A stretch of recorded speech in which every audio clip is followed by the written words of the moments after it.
আজ সকালে 126 টাকা লইয়া বাড়াইছিলাম। বাড়ানোর পরে ও মালামাল বললাম আমার গাড়ির মাঝে বড়ার পরে ঠাকুরের নাম লইয়া বার হইলাম। আমি ভগবানের কি তাহলে তাও জানুন, ভগবানের জানুন, কিছু করার নাই। আমার ঠাকুরের ইচ্ছা বার হইলাম। বাড়ানোর পরে আস্তে আস্তে মাল লইয়া বার হয়েছি। যেইরাম মালামাল বেচলাম রাখিলাম সবাই রে। নিমকি রাখতানি, নিমকি চানাচুর ভাজা, সেটা ভাজা, বিস্কুট এগুলা জাকি বেচিলাম এবং এগুলা লইয়া ঘুরাইলাম।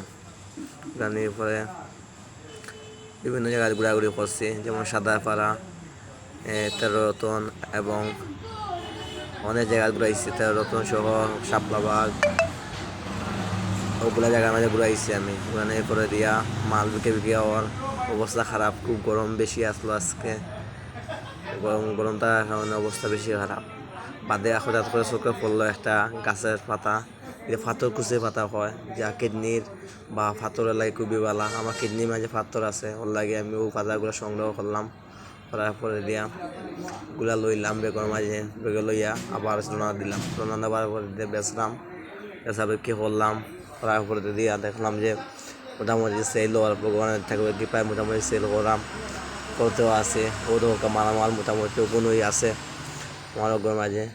এবারে সন্ধ্যার দিকে দেখলাম যে মাল কেমন আছে দেখি, আর মাঝে ও সন্ধ্যার সময় দেখলাম যে মাল কিছু রয়ে গেছে।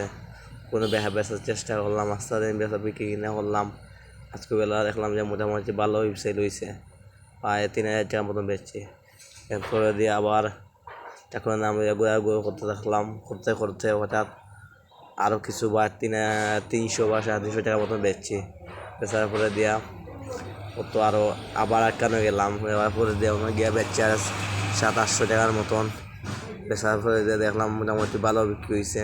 তারপরে কিংবা 3000-3500 টাকার মতন বেচছি। এরপরে রাত্রিবেলা শেষ সময় আইলাম বাসার দিকে, আইয়া দেখি যে মোটামুটি মাল আমার শেষ হয়ে যায়। শেষ করার পরে দিয়ে আইলাম বাসা থেকে টাকা হিসাব করলাম। বাবা আর আমি মিলিয়া দেখলাম 7,000 টাকার মতো বিক্রি কিনা করছে। এখন ঠাকুরের কৃপায় মোটামুটি দেখলাম যে আছে, একটা পুঞ্জি ভালোই আছে। সবাই দোয়া করবা, আশীর্বাদ করবা।